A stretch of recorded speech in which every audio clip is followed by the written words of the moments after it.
at the Browns Foundation Golf Outing today. Kevin Stefanski talked about the new kickoff rules and what they have to do to adjust to them. I don't think anyone knows exactly how this is going to play out. So we'll see if that first game they have their safety out there. They might.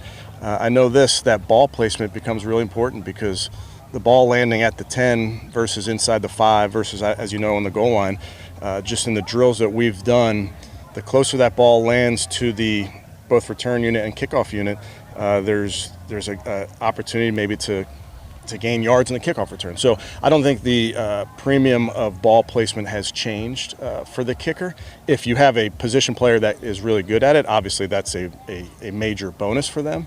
But I think so much of it we're interested in, where that ball is placed by your kicker. Because remember, hang time means nothing now. It's just literally how can I hit my spot. Are people going to want to put the ball at the goal line inside the 5? Are they going to try to put the ball outside the numbers? There's obviously risk involved when you kick the ball outside the numbers that it could go out of bounds. How do people treat it indoors versus outdoors? Because as you know, at our place, it's one thing to say you're going to place it here, but it's harder to pull off. So I think it's going to be based on each team. Obviously, if you had a position player that you felt could be consistent in ball placement, that'd be an advantage. So that was relative to Justin Reed, the safety for the Chiefs, who has kicked off when guys have been banged up.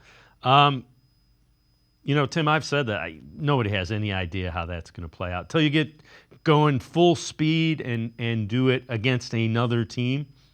You got to plan for it. You got to have a plan, but nobody knows how that's going to play out.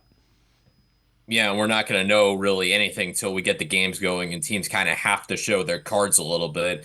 And the wrinkles that, teams are going to throw in are going to be wild. I think, who do they put back there, to return the kicks? Who's going to be in the blocking unit?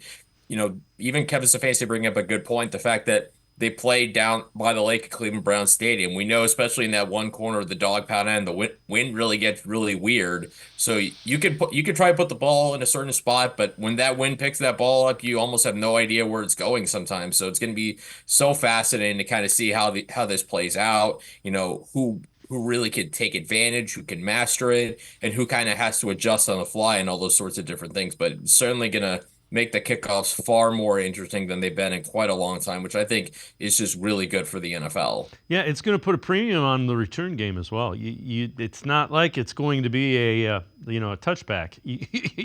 Your return guy is going to become much more important.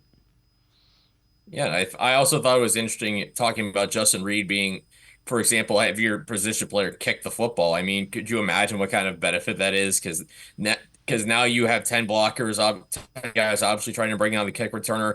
If he gets by all of them, then the only guys left is the kicker, and kickers aren't always the best tacklers. So if you somehow have a position player back there who does that, I mean, that's icing on the cake. But to your point also with the having the returners, obviously that's so important, and it's going to be fascinating to see, like I said, who teams put there. Are they going to put stars back there? Is it going to be running backs? Is it going to be receivers? Now that you pretty much are forced to give the other team a chance to return the football with these rules, it's going to be interesting to see what teams do as far as who they put back there, and it'll be nice to kind of see the return of the returner.